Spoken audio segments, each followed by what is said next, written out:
this video, I'm going to show you how you can enable snap on your Filmora timeline. So by enabling snap, you'll be able to quickly or efficiently align videos on your timeline without having to interject or to cut off the other video clips. If you find this video helpful, I'll kindly request that you support me by liking the video and also by subscribing to my channel. Now, as you can see, the snap feature on this timeline has been disabled. That's why these videos or these two video clips don't snap at the point of interjection. So I'd like to go ahead and enable this feature, and to do so, it is quite simple. Just head over to this tool and then click on it, and when you see it turn to that color, it means you have enabled it.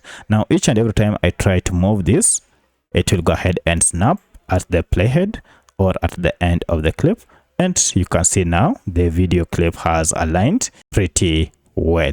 So that's how you can enable your snap on timeline in Filmora.